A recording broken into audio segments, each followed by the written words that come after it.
Welcome back, everyone, to another episode of Energy Bites. You might notice that Bobby is missing. This is the transition day for them, where Devin is transitioning their merger with Grayson Mills. So he is extremely busy doing all of that right now. But I am here today with Dr. Bob Brooks, the founder of RBAC. I appreciate you coming on and chatting with us today. I'm happy to do so. So we normally start off with, some current news. And I thought this one was interesting given kind of our prior conversation. I saw this, I think it was a reel or a TikTok. This guy, he has I think it's a Toyota hydrogen vehicle. And the whole video was about how he had to drive, 50, 60 miles across town. Then he gets there and he starts refilling, and then the hydrogen nozzle freezes. And then even when after all is said and done, he's still, $90. It costs him about to get however many liters of hydrogen that he needed to fill his tank up. And so all that being said, considering we're going to be talking about natural gas markets and potentially what hydrogen looks like in there, how do you kind of see, what are your thoughts? You've been in the natural gas space for almost 40 plus years now. How do you see the kind of ideas and these proposals that people are putting in place to include hydrogen with natural gas, even though there's all these fun colors of hydrogen in with that market? Do you see that? Are there a lot of benefits to that? Are there a bunch of challenges, or how do you kind of see that fitting out of the gate?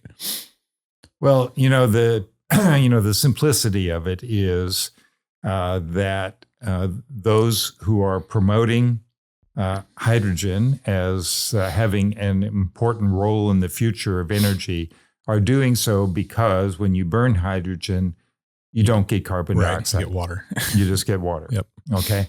Now, it's not necessarily true, by the way, that you just get water, right, because if you burn it with air, you also have this thing of there's nitrous oxides that can be also, which is also known as, by the way, NOx. NOxes, and also known as smog, which can be produced as well. So it's not necessarily 100% clean. And there's all kinds of issues about, well, where did you get the hydrogen in the first place? Right. So there's a lot of issues. But, when you get down to the core of it, if you burn natural gas, which is mostly methane, you get energy, which is, of course, what you're looking for. But you do get carbon dioxide. And there's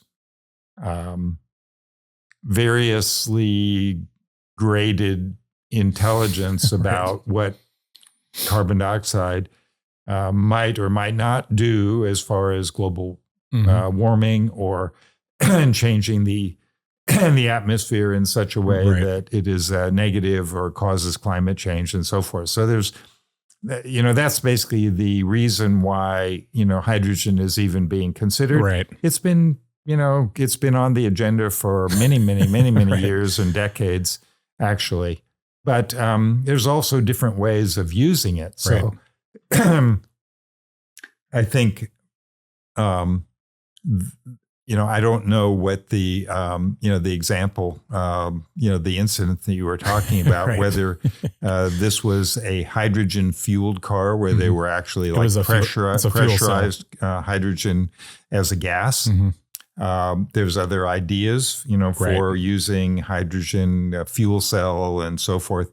You would certainly not use liquefied hydrogen because that takes way too much energy and effort and cost to liquefy hydrogen. I assume it's the same basic variables like you have with LNG, right? Where you got to super cool it and compress it. And so by the time the energy required for all of that, your cost is now multiples of what it was when it wasn't compressed and liquefied, right? Yeah, yes and no. Okay. So hydrogen is much worse. You have to get much closer to absolute zero to liquefy hydrogen. So even more energy. So realistically, you use it in rockets where where the cost is not so much an issue. But when you start talking about using it in normal uses that you would normally use, natural gas or gasoline or other kinds of things, the cost becomes a really major issue. Yep. But the kinds, I think, people are a little bit more seriously looking at hydrogen as a supplement for the fuel to make electricity, for example. Yep. Either directly 100% hydrogen or as a portion of the input fuel to make electricity. So in other words, maybe you could do something like 90% natural gas and 10% hydrogen, or 50-50 or something like that. And actually, interestingly enough, in our work, which is producing computer software and databases that energy-related companies can use to forecast markets in the future, interestingly, we have just added that capability. So with our software, you can, in our system, you can add hydrogen as one of the variables, production, transportation, storage, and use of hydrogen along with natural gas. And the reason we've done this is so that energy companies can do the analysis. Right. And so they can actually come up with, something that's a rational, logical analysis instead of just propaganda one way or the other. Right. So anyway, that's basically, I'm still working on sort of final bits of that right now, but, probably November. We have, our company has a user conference every year in November. And so I think we're going to release it in November. It's in Orlando this year. Very cool. Last year it was in Corpus Christi. Oh, nice. So we move it around. So anyway, I don't know. Are there any other questions on hydrogen? Well, I've got lots of questions, right? So I've got all kinds of questions around natural gas for transportation, as any alternative fuels, quote unquote, for transportation. But since we're natural gas and is your background, I've got lots of questions around that. But before we get into that, let's kind of take a step back and tell people exactly what you guys do, what your software does. I mean, like I said, you've been building for 40 years. So you guys have real true staying power, which means there's absolutely something there. So I'm very curious to unpack kind of what you guys do, how you got into it, what problems you're solving, and who your kind of end users are, generally speaking. Yeah, I kind of jumped the gun just a minute ago. We like to like transition into it. So it's good. Yeah. So, it actually all started as when I was a graduate student. I was in the PhD program at MIT in a field called operations research, which has nothing to do with the medical operations, by the way. It's more like, it really came from like military operations and logistics and this sort of thing. Anyway, it's basically using mathematics in an applied way to do various things. And one of those things that is done is to look at various markets and apply economics to it, economic theory, to try to mathematically understand, how something might unfold in the future, or to evaluate something in the present. So I was interested in that particular field. I was actually a master's student in physics at University of Texas in Austin. And it was very interesting. I really enjoyed it, but one day I was just realized, do I really want to be like a theoretical physicist? It's like the existential question of all physicists, right? Yeah. Like, it's like, what am I going to do with this if I don't go? Yeah. I mean, you're basically stuck in academia, right? For the most part, or making bombs and things, which I wasn't really interested in. Right. So I heard about operations research. And so, I had never even heard about it before. So I started, looking into that and said, that looks really interesting.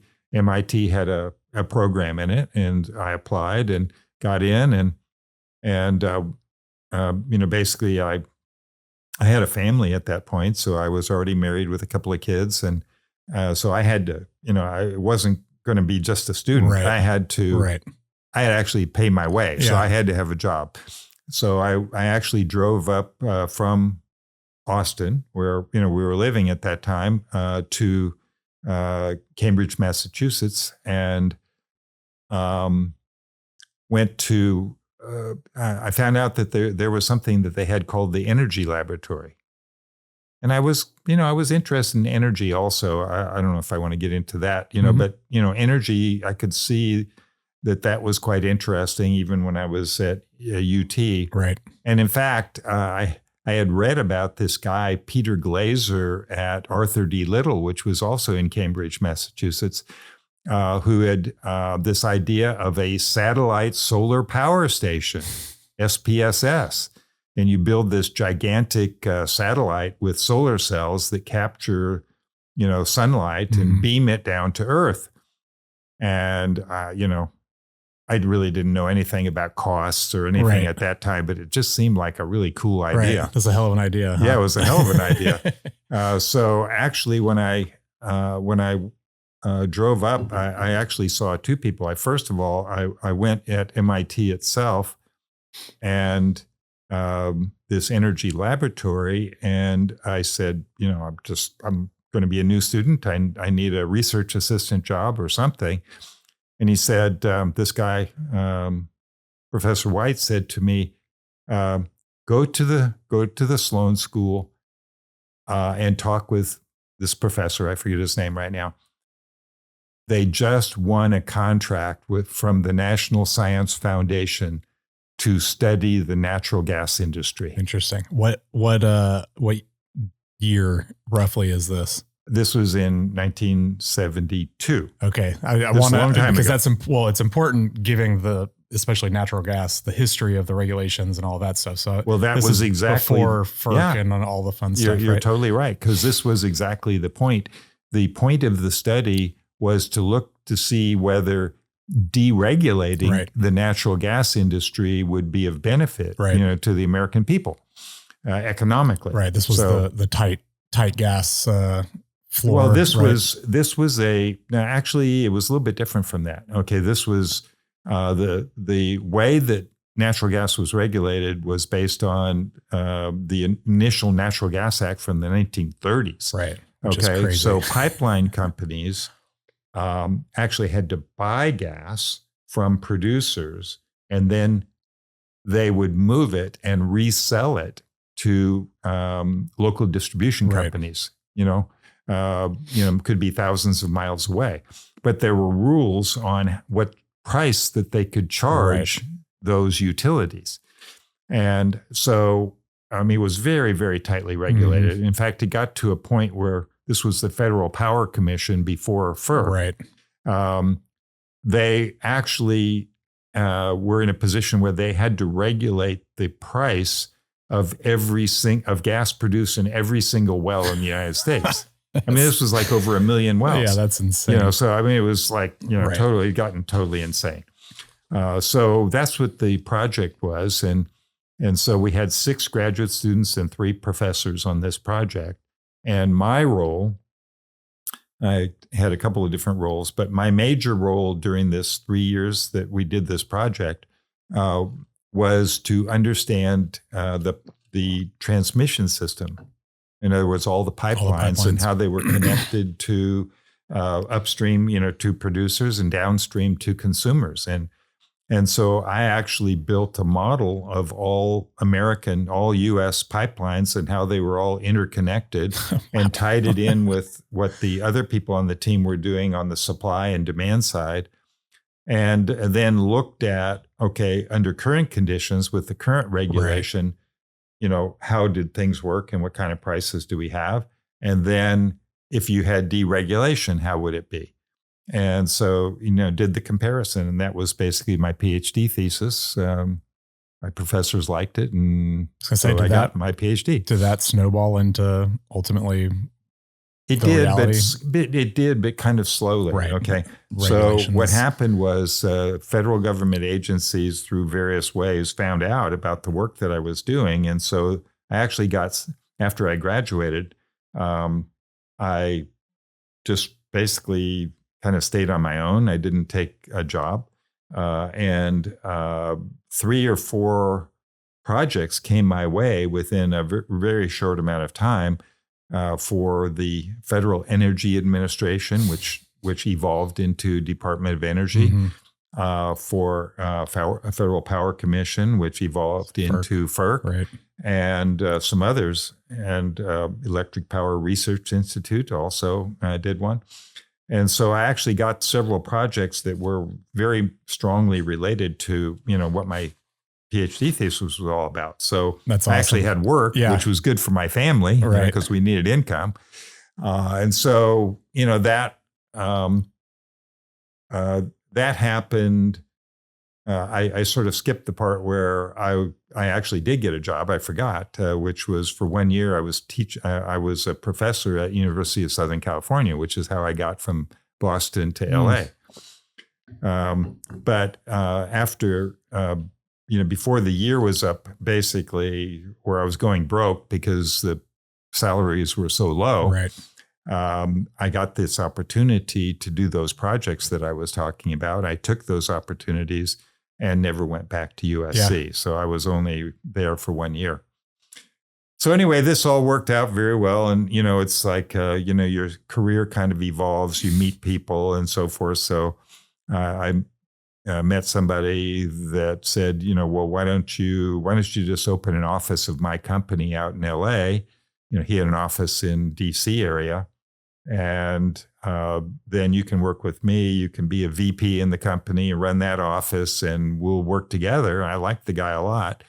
So we did that for several years, and that worked out well. And we did various studies for, a number of different, it wasn't all the things that I had been doing, but, energy, mostly energy and transportation related. So, that's kind of how we got started, and it actually worked very well. So fast forward to today, I only imagine that's the scale of what y'all do has grown considerably, because now everything is global markets, right? This is before that kind of, I don't know what it was like, but I assume it was a pseudo global market, but there weren't futures or options. There's no trading that can happen on a global scale like there was back then. So the industry is completely changed. Basically, I went through a bunch of evolution, but there was one thing that I think, maybe some of your listeners might be interested in, which is, for a very long time, I was involved with companies who would have a particular need, and they would hire me to design a system to meet that particular need. Typically, this was part of like a government contract or procurement, so it was for government, but it could also be for private, companies as well. And, that worked very well, and I got paid, quite well to do that, as long as that project was going on. Right. But when the project ended, then what? Yeah. Then I had to do it again. And so I found that my income was kind of like a roller coaster. It would go up and then down, up and down. This is not the best way of raising a family. I can imagine. So I did a lot of thinking about this at one point. And actually, if you don't mind, kind of an interesting story. I think it's interesting, at least, which is, there was this new thing called the internet, right? And so I put a personal web page out there, and it talked a little bit about natural gas markets and modeling and stuff as things that I've been doing. And I started getting calls, from various companies that were interested in this. This was about the time period when the natural gas regulation had begun to change, but it wasn't completely clear about how things were going to roll out. So there were a lot of new natural gas marketing companies and so forth, and energy marketing companies, but they didn't really have the tools, that they needed to do the kind of work that they were doing. So I got, calls. People were interested in possibility of, maybe having natural gas markets or helping, having me design them for them or whatever. So I got this call from a company that was a data company. It was called Resource Data International, Boulder, Colorado. And they currently had data sets that they were licensing out that had like all this information about power plants to companies that were interested. Right. And they also, coal was another big thing for them. So they had all the coal mines and costs and production capacities and all this sort of stuff. So they didn't have anything in natural gas, and they wanted to have a similar kind of data product that they could sell for natural gas. So this guy, I'm not going to say his name, because he didn't tell me that it was okay for me to. Anyway, he lives in the Houston area, and he called me up. He was working for them, and so he told me the story, and he said, well, how much would it cost, to build, some kind of a tool? Because, we're doing this for data, but actually I would like a tool that could be used to do the forecasting. So I said, well, okay, so, I've done this several times, and usually it's about $100,000, minimum of $100,000 to put these things together. Said, okay, well, that sounds reasonable. I'll think about it and talk to you later. So after we hung up, got to think about it, and I was thinking about my little analysis before. It's like, is this going to be another one of these projects? Where I make some money, and then when it's over, that's it. So anyway, I said, So I called him back, and I said, okay, Bob. His name was Bob. I'll tell you what. I've thought about it, and I have a new price for you. And he said, okay. And I said, okay, so my new price is $0. What do you think? So okay, what do you mean? I said, okay, this is what I propose. I will pay my own way to get to Boulder from Los Angeles, and I'll pay for my hotel, I'll pay for my car, I'll pay for everything. And all I want from you is you get your team together there, and I will spend a day with you or half a day with you and explain and even demonstrate a prototype of what I'm thinking about building for you. And all I want from you is that you would agree after you've seen that if you like it, you will negotiate in good faith a license agreement where I keep the software and own the software, but you license it from me on a recurring basis. He said, well, that's fair. Let's do that. So we did, and they liked it. About what time frame is this? This was in 1997. So you're like original SaaS model right here. That's awesome. It's really, genuinely, that's quite incredible that you were already thinking about. It's true. Anyone that's ever done any kind of consulting runs into that same problem of, it's like, hey, it's really good when I have the business, but then when the project's over, I've got to go find another one. And that's right. Because when you're doing it, when you're actually building it, you're so busy that you're not thinking about what the next project. You don't have the capacity. Yeah. So it is that way. So I figured, okay, well, I think it would be fair. I'm thinking in my head, okay, we'll give them one user license for $50,000 a year. That would be fair. Anyway, it ended up they were better negotiators than I was, and they got 3 licenses for $20,000. But it was a start. Right? It was a start. You got to start somewhere, right? So we started, and it worked well. And what we agreed was that I would do all the software, and they would do the data. You see, so we even, in fact, would split it. Right. They would get the revenues that were associated, because that's what they were building. Right. They were building a data source. Right. And so anyway, it really worked well. And, that was the beginning. And, there was all kinds of changes that happened. This company got bought by FT Energy that sold it to Platts, and they recently got rolled up into S&P and blah, blah, blah. So all of that stuff. But over the years, we just started that way, and eventually ended up, we took over the data side as well. And we started licensing it to big companies as big as Shell and Exxon and so forth, and as small as, some very small companies, consulting companies, and some large consulting companies. And, that's the way it's been.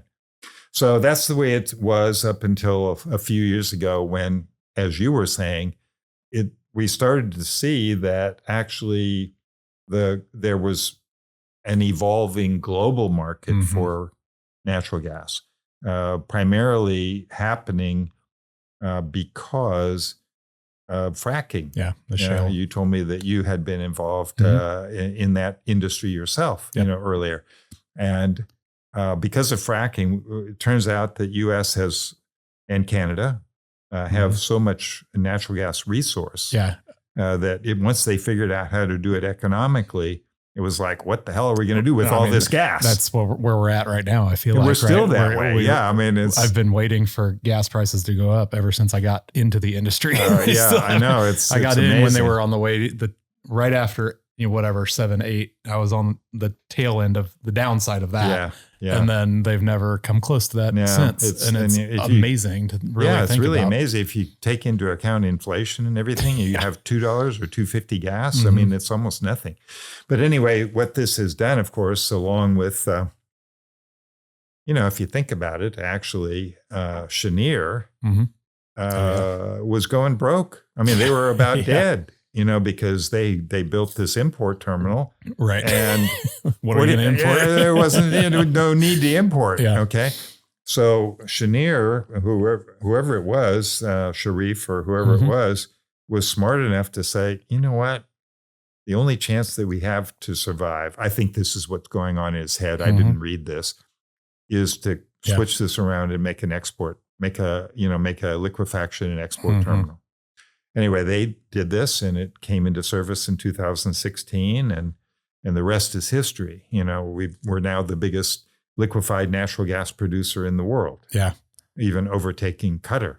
So I mean, it's really amazing. So anyway, the point is that we had to get into that game too. Right. So we took what we already had in terms of the software system, and we made another version of it to use for global instead of North America, where we were previously everything was North America. So let's unpack it a little bit. First off, what did that data look like when you were having those initial conversations in the 90s versus how it is today? Like I do a lot of data wrangling and ETL and all the fun, no one that's not, if you're not in the data side of things, you don't realize how much effort goes into cleaning and getting really good, trustworthy, reliable data sets. And so, they say it's like 80-20 with any kind of data science. You're spending about 80% of your time just getting the data set correct before you actually do any analysis on it. And so I can only imagine what that was like back when the tools that you had digitally were much more limited, I assume. And you didn't have APIs. The internet was brand new. You don't have all these, there's not IoT, there's not real-time production and all this stuff. So I'm fascinated at how that kind of has evolved, because now I assume there's just all kinds of different sources that you can pull data directly from, and it's structured and and it's there, right? Yeah. It's like super good now. But in 1997, the Resource Data International guys, there were 3 guys working on our data set. And literally they had maps all over the room of the various pipelines and how they were connected to the producing areas and so forth. And they were having to keep up with each operator and how many wells and what the production. That's amazing. And whatever other data sources that they had. But a lot of this is just visual map work that you had to do. But as you were saying that, asking me about that, I go back to, well, what did Bob Brooks do in 1973 and 74 and 70. And actually what I did was I flew from Boston to Washington, D.C. and went to, I guess it was the Federal Power Commission offices, and got microfilm. God. I don't even know if you know what that stuff is. Okay. Yeah, no, I got microfilm, I was at the tail end of the library. And there was a microfilm readers. Yeah. And you had to turn the crank, to go from page to page to page. And I had to pull all the information I was going to use from those microfilms. I mean, that's where we started. That's wild. Yes. And you were probably using, it was all command line and mainframes and stuff too, right? It was mainframes on cards. On cards, on punch cards. And Well, I'll tell you, if you had a card deck, you didn't want to drop it. No, I'm going to tell you that you did not want to drop that card deck. My mom was an accountant, and she would tell me stories about how she would always befriend the lab TA because she could not. She hated punch cards because if one got out of order, the whole thing was off. Which is also, I relate to that with coding, is it's like, hey, the code is there, but it's in the wrong order, so it doesn't work, and that's where you get frustrated. But I can't fathom. It was pretty crazy. And it was Fortran. Everything was Fortran at that time. And one little funny incident was in some of the work that I did at one point. I coded in, when I was printing out the results, I coded in a line feed, to go to the next line. There's a code for a line feed, except I mistook it and did a page feed instead. And I got this call from the computer guys at one point. They were saying, we've got 3 boxes of output from you, because you know how it came out of these printers. The attached printer paper. Oh my God. And I said, no, stop the run. Those are the crazy things. And then the final crazy thing was, at the very end, after I'd done all this work, I'd been granted my PhD and all this, we had actual terminals, and we were moving up in terms of technology. I had all of my work and everything. And I was cleaning up. I was cleaning up my space. And whatever the system was that I was using, I was cleaning this up, and I said, delete star.star. That's not the whole directory. And hit the enter key. And I said, wait a minute, is that going to delete everything? And oh my God, it did. It deleted everything, all of the work that I had done and whatever. I was just, I wanted to back it up. Fortunately, the computer center had backups from the previous day. So I was able to restore that. But boy, let me tell you, talk about heart going like. I don't think you're truly a developer if you've never done that before, because that happens to everybody. Now they try, and even now they have the autosave and all that stuff, but it's still, your files can still get corrupted or moved around and stuff. But all that stuff. Let's talk about the forecast. So let's talk about kind of how y'all incorporate all of the data, because I think that's one of the trickiest parts about the energy system as a whole that the average person just doesn't truly understand, is how many people, like, the energy life cycle from wellhead to whatever power electron, let's just say, because that's easiest with natural gas. That's a lot of people. It's a lot of time. Like that, that hydrocarbon could come from Pennsylvania, end up down here in Corpus somewhere or wherever. And, whether it's on power gen or, it could end up on the other side of the world. Yeah. Right. And so, but you were talking about, you also model economic theory into it. And so, on the engineering side, there's always this debate around, do I use simulation, numerical simulation? Do I use physics-based models, all of this stuff? And I think there's kind of some interesting tie over to that, because economics are kind of like to me, economics, generally speaking, is a mathematical way of modeling human psychology in some aspect, because it's kind of human behavior in certain areas. But how does that just generally work? Like what kind of inputs and stuff are you guys looking at with all of the natural gas production data and demand to tie all that together with that? Obviously then rolls into the forecasting part of what y'all do. I'm very curious about that. Forecasting is fascinating to me just holistically. And so I think it is an interesting conversation, especially with commodities. Yeah, it is very interesting. And to your point, there was a conference here in Houston just a little over a week ago called Gas Tech. Yep. And there were 45,000 people from around the world, who came to this conference. And if you walked around the exhibit floor, and which was huge over at the convention center, or listened to the talks, I mean, what I was amazed at is I think what we do is important, and it's kind of an overview, top level kind of thing, looking at supply and demand for, some big market, whether it's United States, North America, or the world. But these people are getting down to the nitty gritty, I mean, these are the engineers and the people who are building pieces of equipment and all. It's just totally amazing. And to think also about how many different things have to work right in order to make an energy system. No, it's truly that work. I mean, incredible. And that's reliable for people. That people just turn on, flip the switch, or that's the or their heat just comes on when it gets cold. It's the danger of good design. Ultimately, right? Is it's like it makes the user think that it's super like. It's not even in their thought process. If it's that good of a design, it shouldn't interrupt what you're doing, right? Like you flip it on and it works. That's right. And just to get a little bit political and maybe politically incorrect here. We like that, so it's okay. I think that a lot of people, mostly young people who don't really know about this, but others that maybe should, they don't realize what they're talking about when they say, "Oh, well, we want to kill the fossil fuel industry," or we want to completely revolutionize and make the whole system be renewables, or to be zero carbon or whatever. I mean, they're basically saying to throw away a system that works for something that hasn't even been designed yet. And to do it by 2030 or 2050 or something like this. I mean, they don't really have an appreciation for how complex this system is and how it has to fit together.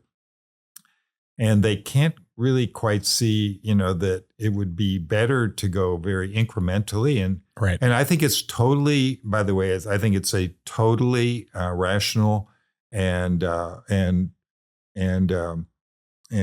beneficial thing for them to demand that energy companies operate as cleanly as possible. Completely agree. I think that that's they get rid of emissions to whatever extent that they can. I think that's the biggest misconception about, the traditional energies is that like every day on my way to work, I stop by a pond and dump 5 gallons of oil into it because I hate the environment. It's like, no, almost everyone I know in the energy industry, especially the traditional space, is trying to be as clean and as good of stewards of the environment as they possibly can. They can. Now, it's not true for everybody. There's always bad actors, 100%. But,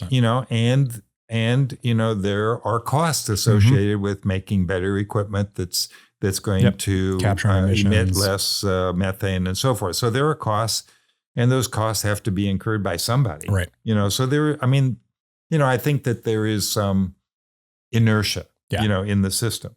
But these things are doable. I mean, they can be done, and companies, in fact, actually are doing something about it. So that part is good. But to get back to your original question, this is basically something that I learned, when I was a graduate student at MIT and I was studying economics. It's like there is an actually quite beautiful theory of economics that is at the top level. It involves things called supply curves and demand curves that use very simple concepts.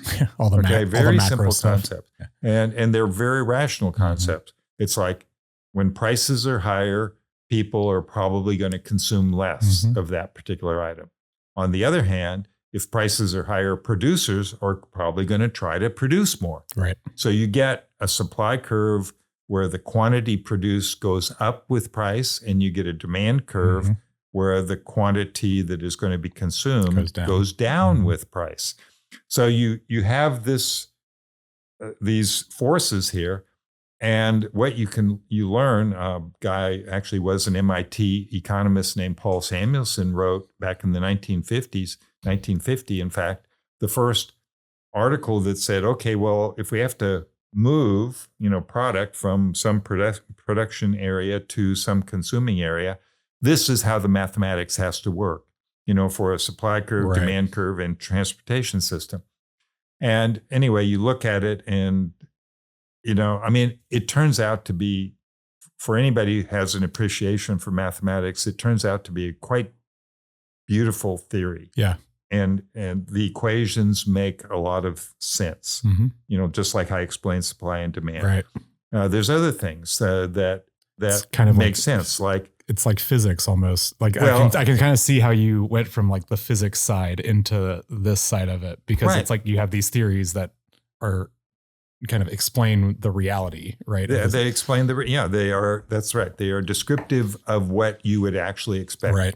And in a free market system, you would expect, for example, that if it's competitive, right, that the price that somebody would charge for a product would end up being about what the cost was for them. Let's say if they're moving a product like transportation, the cost of what it costs them to buy the product plus what the cost is to transport it.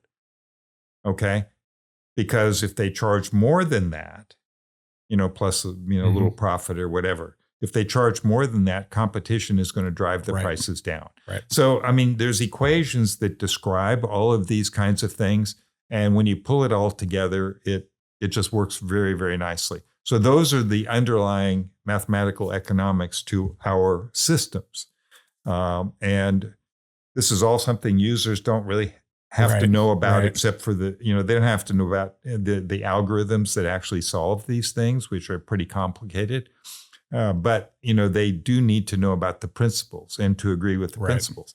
Now, the other thing that was kind of interesting was that when you looked at a highly regulated economy, it doesn't work that way. Right. And you have ugly equations instead of beautiful equations. Can you give me an example of that, just out of curiosity? Well, back in the old days, there again, when I was first studying this stuff, pipelines could only sell their gas at what was called the weighted average cost of gas, WACOG.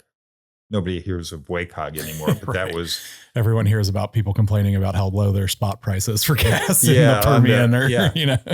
But a weighted average cost of gas basically said, okay, if you're a pipeline, you're buying all your gas from Texas and Louisiana and Oklahoma and wherever you're buying it from. And it has different prices and different, determine what the weighted average of all of those costs are. And then the price that you can charge is based on that, plus maybe a guaranteed 6% return on your investment. Some this is called regulated rate of return regulation. Okay, that's what it's called. That was the Power Commission. And that was Federal Power Commission did all of that. But so it turns out whenever the price was set across the country, or was it just per pipeline? For each pipeline separately. Okay. For each pipeline separately.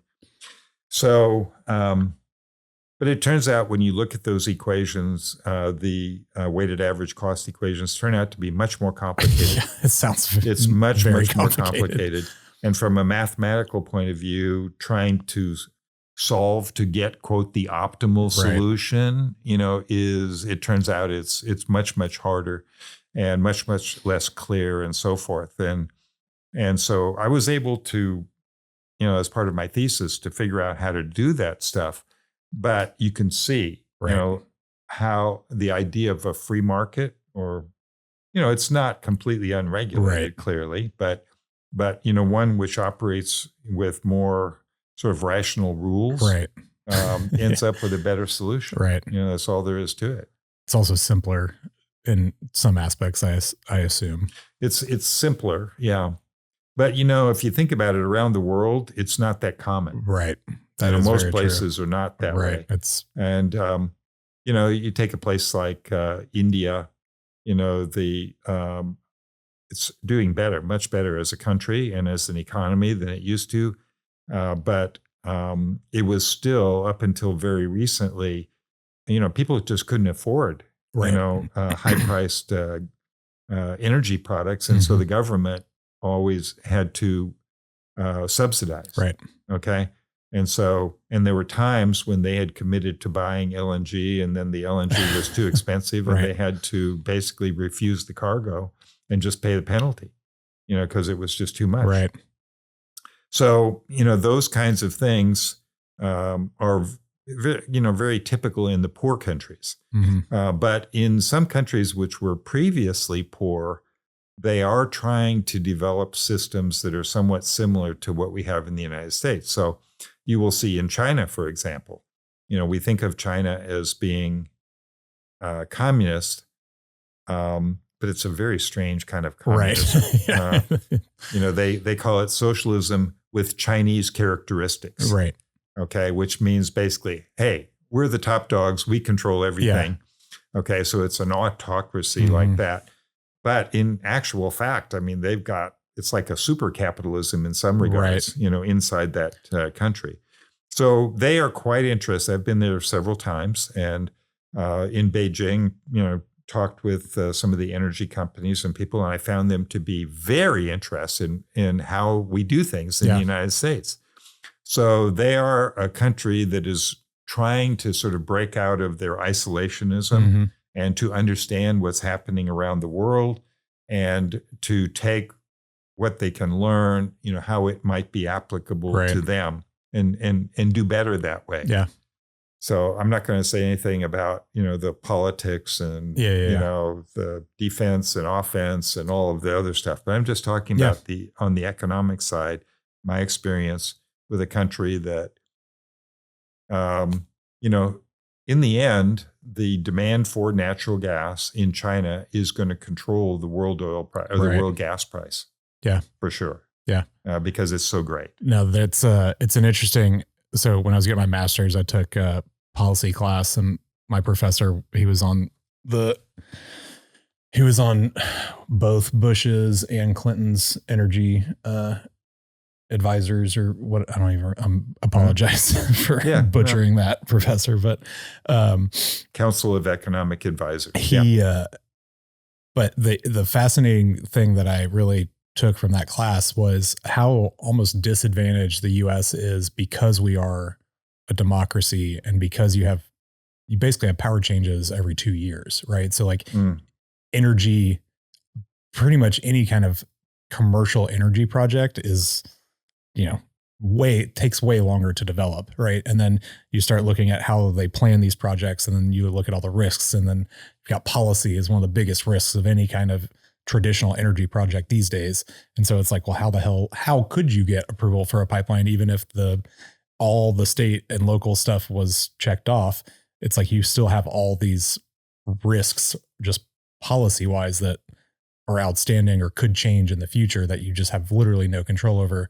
Whereas in, a country like China, where they do have sustained government essentially for long durations of time, they can have a 10, 20, 30, 50-year energy plan and actually execute on it, because 2 to 4 years later, someone new isn't coming in office and changing the policy because they are a different party or something like that. And I'd never thought about it that way, but it makes a lot of sense when you look at it, because you always have this infighting in the States, basically from both sides. But then you go out of the States and you're like, oh, well, if the government runs the country in this, kind of autocratic way, they have ultimate control and they can actually plan and execute these energy projects, these energy visions on a much longer time frame, which is going to be interesting to see how all that ends up shaking out. But it's it is very interesting. I guess what I would say to that, though, is got to think about it this way. You essentially have one point of view, which means they come up with one plan, right? And then they push through that one plan. But what if it's a bad plan? Absolutely. If it's a bad plan, fair. You see, the difference we have is we got in the United States, so we got thousands and thousands and thousands of people, entrepreneurs and so forth, who are going to try out different plans. Yep. And so it's a little bit of a kind of evolutionary dog eat dog, or, whoever is the best will win in that circumstance. Now, that being said, what we have found, of course, is that if you have a government which is so bureaucratic and antagonistic to the fossil fuel industry, then they will stop projects for trivial reasons. Okay. Here's another example.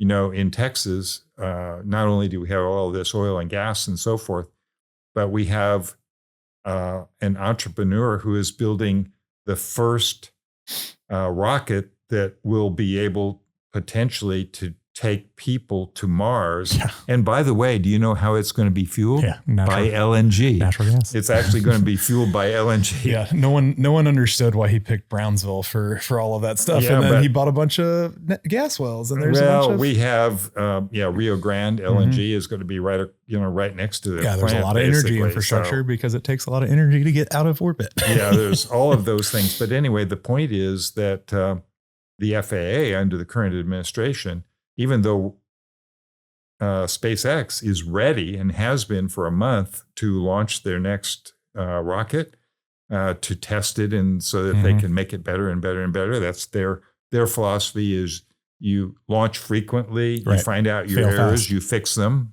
and so forth. And they've taken over the entire industry using that philosophy. But the FAA is just arbitrarily stopping them from doing this for another 3 months. And by the way, if Elon Musk pisses them off, they can just make it another 2 months or another 2 months and just forever. So it's really stupid. But the good news is that because there's so much oil and gas production in the state of Texas, and there are so many export facilities for oil and gas along the Texas Gulf Coast, you can build your pipelines in Texas. You don't have to go outside of Texas and have to get approval from the federal government to do this. So that's why you have so much development in Texas. And Louisiana, you also have a lot because it doesn't have to cross the state line. And so you don't get stopped like kind of arbitrarily like Williams is being stopped up in the Northeast. And it's just, after spending billions of dollars, to do everything that involved and actually even build the damn pipelines. And then they say, well, you can't operate them. It's that's insane. It's really pretty insane. So that leads us to a really interesting question. We have a shit ton of gas. We have too much natural gas. Some people would say, because, you've got a lot of operators in the Permian where they still, there's no takeaway capacity, or it's, if there is takeaway capacity, it's just ridiculous prices that they can't make any money on. But being in the gas markets, watching how the gas prices over the decades have ebbed and flowed. Cause I think that's the craziest part about shale is that it kicked off basically when everyone was thinking peak oil was kind of happening. It seems like, and I know that happened multiple times through history, but you can see the gas prices just, if you look at the charts, right? Like they just explode in the early 2000s. And then it's like, well, shit, where is it going to come from? And now, a decade, 15 years later, we're back at well below what prices were then. And so it's like, do you think we continue this kind of ebb and flow cycle of overproduce or underproduce, which leads to higher prices, which leads us to overproducing, which leads to lower prices for longer? Because then you also have the compounding technological efficiencies of, hey, for each new shale well or gas well, they're able to increase the production by however much percent over the years. Or do you see, I won't feed any more ideas because I don't want to influence anything, but I'm curious there's so much energy that we just from natural gas that exists in the US today that isn't being used. And it's like, we're literally wasting it. I mean, they were flaring it for years, right? Like, and so it's like, well, it doesn't make sense not to use it, especially if it's already being produced. Most of I think 60% at one point was associated gas. Like of the natural gas production, 60% of it was not targeted. It was, just associated gas with oil. And so how do we, is it policy? Is that going to be the big thing that changes how people use more natural gas? Or is it entrepreneurs and individuals coming up with, building more pipelines and having these creative solutions for it? What are your thoughts? Well, I have to unpack what you just said, and there's like 5 or 6 different issues there, all of which are important and very well stated. We have different issues in different parts of the country. Permian Basin here in Texas, you have situations where the gas price at the pricing point called Waha has gone negative on many, many occasions. Like, I don't know, 100 days this year, it went negative. You say, how can you have a negative price? That's impossible. For those who want to understand what that means, it means they are paying them to take the gas away from them. That's literally what that means. I'm going to pay you to take the product that you used to pay me for. So then there is literally no psychological incentive for them, or human incentive for them to do any. They're not going to pay someone that they're expecting to get paid. Actually, it's not really quite true. And the reason for that is just what you said before about associated gas. Okay. A lot of this gas, the majority of it is what you call associated, which means it is produced when you produce oil. Right. But the point is that if you are making enough profit on your oil sales, you don't care if the gas price is negative, because you want to produce another barrel of oil because you're still making enough profit. And if you can move the oil out of the Permian Basin to market, then you're going to get paid. And so this is this crazy thing called co-product economics, when you have multiple products that are produced at the same time. So it does make sense, actually, economically. It just looks weird. Okay, it really looks weird. Now, it does offer an opportunity when these things happen for other entrepreneurs who say, you know what, we got all this gas production. We need to build more pipeline capacity to take the produced gas and send it, to market, wherever the markets might be. So, but the thing is that the producers and the pipeline people are not coordinated all the time. And so what you get is that the producers get out ahead of the pipelines. It's not, see, here's the opposite scene. I mean, just to show you something totally opposite. There's a pipeline that was built a number of years ago between Russia and China called Power of Siberia. Okay, this pipeline was built with a capacity of about 38 billion cubic meters per year, which is about 4 billion cubic feet per day, approximately. Okay. It hasn't, in 10 years, it hasn't reached capacity yet. Okay.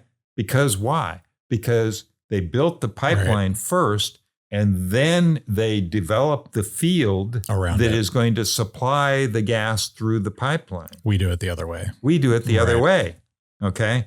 And largely, I mean, it's not always completely unsynchronized. Okay. There are situations, for example, where you got an oil pipeline it's not going to make sense, for example, in the Haynesville, which is dry gas. Okay. In Louisiana, it's not going to make sense to start drilling like crazy up there when there's no pipeline capacity. Okay. Because you don't have oil it's to single offset. Source product. Okay. So you have to do things a little bit differently. But yeah, it is an interesting problem. And, it is one of these things because we don't have central planning. The state of Texas doesn't have central planning. The U.S. doesn't have central planning. So, you don't necessarily always get the sequences right. Right. Now, it's frustrating from a consumer perspective, where it's like, I've been in the oil and gas industry for 15 years now, and the natural gas price is about the same as it has been the entire time. Yet my utility bill keeps going up. And it's like, well, shit, if people would just figure figure some of this stuff out. But I think the opportunity, the energy problem as a whole is that in most cases, the most dense sources of energy that we want to harvest are the furthest away from where it's actually needed, right? Like, you can have great solar locations or wind locations or natural gas, whatever, but typically they're in the most remote places. The best resources, generally speaking, are in remote places away from the demand. And so you have to have all this infrastructure that connects them. But I think, like with natural gas, at least, especially with all the AI and demand for new compute, I'm hoping that it's going to go the other way, and they're going to start building data centers and high energy consumption things at closer to the sources of these things, right? Like, why isn't Microsoft in West Texas buying up all this associated gas, building some kind of infrastructure, and just having a giant data center there? That, well, I know why Microsoft isn't, because it isn't going to get them their ESG checkbox because it's natural gas. But there's huge opportunity there when you think about long-term, especially when you think about how natural gas prices have been flat for so long. Like, that de-risks it theoretically, at least from the project perspective. But I'm hopeful that people will start building closer to the source, which helps with the economics, which spurns even more stuff off of that. Who knows? Yeah, I mean, I think that that's all true. And yeah,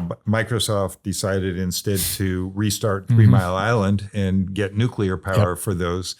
So that just was in the news this last week. But, I don't really know fully what the plans are on this. But I would say it seems like to me, it would make sense to build more gas-fired plants in the Permian to produce electricity, which both the oil and gas producers could use. Right. Gas processing plants and other plants that exist out there in the Permian itself. There are, by the way, some growing cities out there. Midland and some of these other cities are growing. So you are getting some population growth out there. But then you still have to build the wires, right? Yep. You still have to build the wires to the Gulf, to Houston, to Dallas, and so forth. And that seems to be the major stopping point, I think, is building more electricity transmission. And I'm not really, I don't really study that area that much, so I don't know why it's always the problem, but it seems to be, the problem. I think from what I understand, it's a cost problem in that the utilities can't get like rate of return or whatever on building transmission. And so there's not much of an incentive for them to build more. But, we certainly need it in Texas. I mean, Uri proved that, you were here, I was here. It wasn't pleasant. Nope. So yeah, I was happy I had natural gas. That was the only thing that worked. My stove and my fireplace. That's the same thing with me. We could keep things warm in our house. We didn't have power, but we could keep things warm. By the way, we this last time in preparation, not for Uri, but last time we went to Home Depot and we got some of these little lamps that you put on your forehead. It look like coal miner lamps. Those things work great. They're great. Yeah. They work great. They are. I would recommend them. They're super handy. I've got one that I use when I go hunt, and it just it's like a headlight. I mean, like a high beam on a car. It lights up the world. So I don't know how we solve that problem. I think, what you were talking about is certainly true. I mean, in the beginning, everybody wanted oil. If you go back to the 1800s. And natural gas was nuisance. I mean, it was a nuisance gas. And in fact, it was more than a nuisance gas. It was actually quite a threat. Right. It was quite dangerous because... Yeah, they would just let the wells blow out back then, right? The other thing was it's heavier than air. So it sticks close to the ground. And it actually is odorless, strangely enough. And so you actually got situations where you got seepage from mines, from wells and so forth. And these clouds would go over an inhabited area and people would just die. That's crazy. At nighttime while they were sleeping because they didn't know what was happening and they got asphyxiated because, And so that's, by the way, one reason why utilities add something that smells nasty so that you can tell in your house, if the natural gas from your stove or whatever is leaking. That's why they do that. Okay, so it's pretty interesting. But it was a nuisance gas, and basically there wasn't anything to do with it, and so that's why they would just light it off and burn it, and that's called flaring. Yep. And it gets rid of the methane emissions for the most part, but it creates carbon dioxide. Not very good for the rest of it, right? Yeah. So if you think that carbon dioxide is a bad thing, which, by the way, the trees and grass and so forth don't think that carbon dioxide is such a bad idea. But if you do, then that's something you would want to get rid of. And largely in the U.S., it's we're getting rid of that, flaring and all this emissions and stuff. We're doing a good job. And the major, like, I don't know what percentage, a huge percentage of flaring that occurs and venting is in Russia. Yeah. Because they're not as advanced. It's always, and they do have that central planning more or less, but they're just not doing it. Yeah, no, that's my biggest thing with a lot of this stuff is it's like, if you think what we're doing is bad today, you could only imagine how bad some of those things internationally, where it's not regulated, are across the world. But let's talk about the forecasting element a little bit, and then we'll get into the closing stuff. So I'm familiar with forecasting just from the data side, but I have not, and from my past roles in sales where you're forecasting, sales numbers and stuff out for budgeting purposes and all of that. But let's talk about that with what you guys do, because that sounds like a hell of a complex. I mean, just thinking about it holistically, right? You inherently have seasonality, right? Like take out all the other complexities. You have seasonality. Like that's something you always have to account for. So that means you also have to account for weather. Then you've got all the global, all the global sources, all the geopolitical, how does that, you don't have to go into super detail, but just generally speaking, how do y'all do that? Like, that's a tremendous amount of data, and they're also all variable. So it's, you're right. You're totally right. And so we're a small company and we can't do it all. Yeah. So, we pay good money to various larger companies that provide data sources for us. And so, big money actually for a small company, because again, you can't do it all. No. But our focus is on sort of being the integration of all of the different data that, could be available.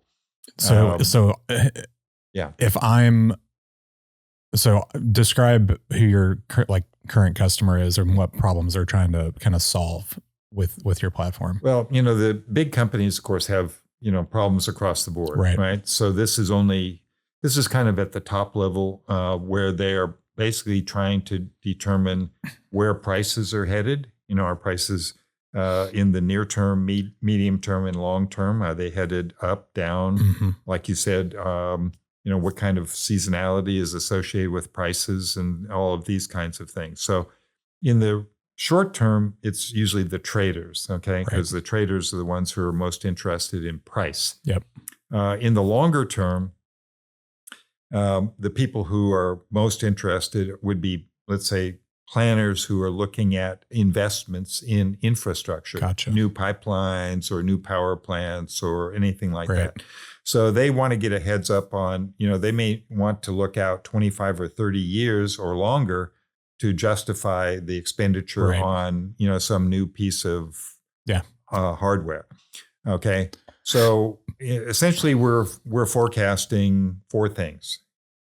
We're forecasting, how much production there's going to be, how much consumption that there's going to be, what the flows will be across, different pipelines and LNG flows around the world, that sort of thing, and then price. Okay, and price at all of these different locations. Okay, so it's all the spot pricing. So it's basically prices, flows, supply, and demand. Those are the things, the basics of what we do. That's fascinating. How, man. So I've also got another, this is just when I got my master's, I did a commodities trading class, which was really fun because you get to play with fake money. But that was always fascinating to me because my professor said something to the effect of, now something like 80 to 90% of futures are never actually, they're just purely trades. They're not actually taken possession of, which is crazy to me because, however many weeks before we were talking about that in the class, we were talking about, well, this is why we opened up international futures trading so that we had a global commodities market and we could justify true international prices. And now it's just like, oh, well, it's just traders and bots that are speculatively trading to make profit most of the time, but it still also functions as this hedging instrument for everybody else. I assume also like the planning and stuff in some of the traders as well, or use your platform for hedging and that sort of thing as well? They do. And, I don't really understand all of their own models and technologies and, how to go about doing that. I don't personally understand that, to be honest with you. I mean, you're right that, many of these trades, a particular parcel of natural gas might be traded 50 times. Right. It's crazy. Before at the very end, right. of the trading, you actually have to, finally do something with it, actually take possession of it or something. So, it's a pretty complicated game that the traders play. And I don't, they, the ones who are successful make beaucoup dollars. I mean, they really make a lot of money on bonuses and that sort of thing. It is crazy. But it's also, as we learned in the early 2000s, it is something where you have to maintain an ethical level and to demand that of your own traders, or they can go wild, for the money. Yeah. And we saw that in Enron and, some of the other companies kind of got into that sort of unethical behavior also. So I think things are definitely better, at this particular point. But you still, there are ethical people, and most people are ethical, and there are unethical people who are, going to try to take advantage of whatever they can. Right. And it's not just the United States, like you said, now it's all around the world. So for sure. I don't know what more there is to say, specifically. Did I answer whatever question you had on that? It's like I said, it's a fascinating thing. I mean, I think it's wild to watch prices converge to their, futures price, and all. Trading in general is a fascinating thing to me, but it is fascinating. And one thing I will say, which is interesting, and that is it's really hard to forecast, what the market's going to do in the future. I can't imagine even just like numerically forecasting it based off of, because we were looking at heating days and cooling days and all the stuff that you're supposed to look at. And then it's like, well, shit. And there's a hurricane and then prices go down and you're like, what the hell is happening? Yeah, like there's all these like psychological things where it's like, hey, it is a market. It's not always, logical because humans are involved, or there's bots and other stuff that you can't actually describe, but it's that's true. So and one thing we don't directly take into account in our system is doing some kind of modeling of the open positions, right? Because you can have open interest and open interest in one way or another, which is going to affect what the price is in any given time period. If you're long or you're short, it's going to affect those things. So we do what we call fundamentals. We're based more on fundamentals, not those kinds of things. But the good news is that using this system, you can detect certain likelihoods. Right. Okay. You can do risk analysis where you look at many different scenarios and see what kind of range the prices could actually end up being in, which can be very useful. But you can also see, kind of trends that might be happening, or phenomena that might be happening that are pushing the market into unusual territory, let's say. One of the things that we have seen is the following, which is that, there's so much American gas being produced, and there are so many new LNG terminals, which are, if they all get built, actually, or if several new ones get built in addition to the ones that we currently have, that at the same time that there are major expansions occurring in Qatar of their LNG production capacity. There are other projects in Southeast Africa, in Mozambique, and various other projects around the world, Canada, Mexico.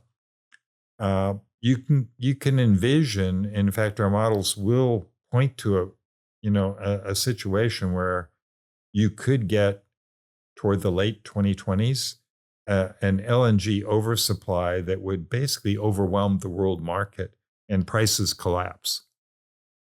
So prices in Europe and Asia could collapse, because even though demand is growing in Asia. They're trying to phase out natural gas in Europe, which is kind of a little bit crazy, to be honest with you. But that phenomenon combined with this increase in global supply, you could have this situation where prices just, get down to the level of U.S. prices, right? In Europe. That's wild. Which would be right now, we got $2.50, something like that at Henry Hub price. So let's just say, $2 to $4 or $5 around the United States.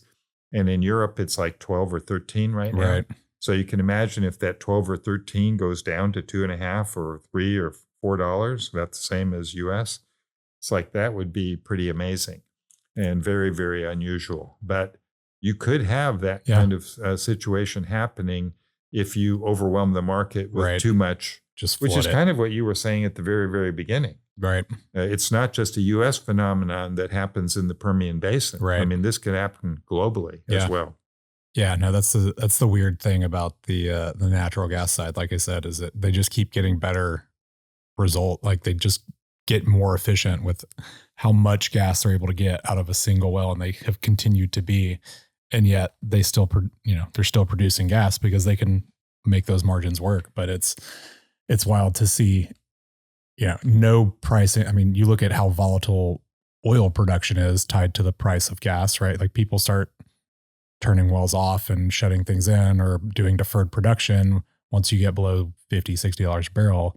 And it's like natural gas has been below $3 an MCF, generally speaking, for a long time, and they just keep finding ways to make it more efficient. And so it's it is very interesting. You've mentioned this a couple of times, and I haven't really had a chance quite to respond, but I think it's the old way of looking at resource economics was that generally the people who were the exploiters of resources found the easiest and biggest fields first.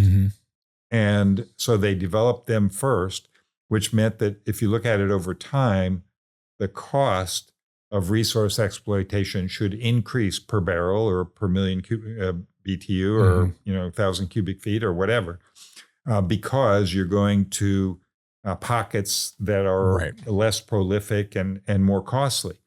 But those theories didn't take into account learning. Right.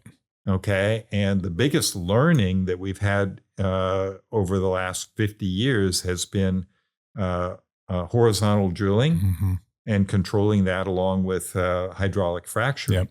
So you combine those and all of a sudden you're in a whole new world. Right. So, figuring out how to model learning is very, very, very difficult. Modeling technology into but that's basically what's happening is that there's so much learning that takes place.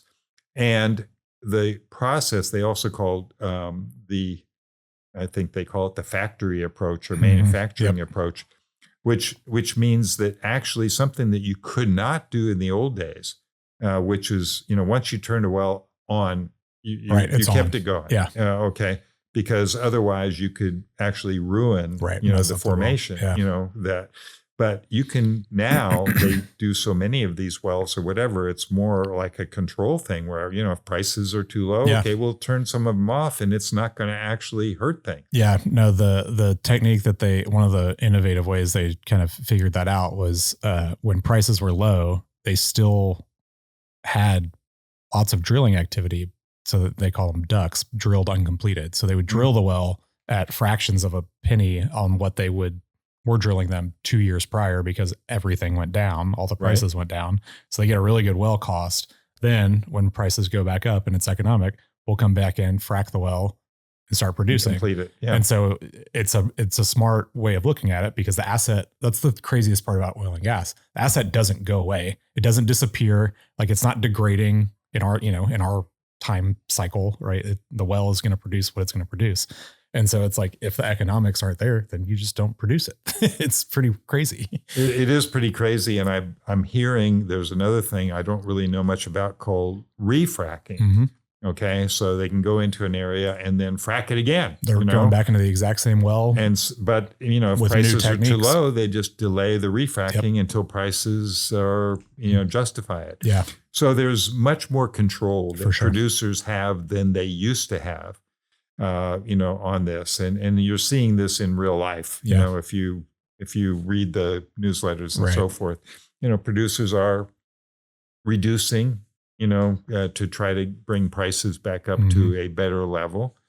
So it's just managing supply and demand to a better degree, or the supply side at least, than has ever been possible previously. Yeah. No, it's going to be very interesting to see what the kind of market cycles look like in the future because of both the on-demand production side of it, and then also because they can have this pseudo on-demand production, they also now have more control over the supply piece of it, right? So I can't. We have blown through this the time. This has been really good, really fast. I always find energy markets and just the whole supply chain a fascinating thing because no one ever talks about how complex and nuanced all this stuff is. But I agree with you on that, and I know you're going to close us out here. But I would say to any listener here, that I have found, there's a lot of things I'm interested in. I've always been interested. I'm totally a STEM guy, right? Yeah. From the very beginning. But I used to be a lot interested in rockets and space program. I'm still interested in these kinds of things. But once I started getting into this energy area, it's like it is so fascinaning. And it's so important. You can never learn. Yeah, and it continually changing. So you can. You'll never get bored. Yeah, honestly, absolutely, you never get bored. That's a perfect way to wrap this up. How do people find you if they're interested in reaching out or using your software? We have a website, www.rbac.com. You probably don't even have to put the www anymore, but that's the best thing. And then there's contact information there for people. And you're certainly welcome to look through the site and read the various articles and that sort of thing if you're just interested in this area. Perfect. Thank you so much, Doctor. I appreciate it. Everybody, thanks for the time. Make sure you guys give us a like and a follow when you get a chance. We will see you next time. Thanks.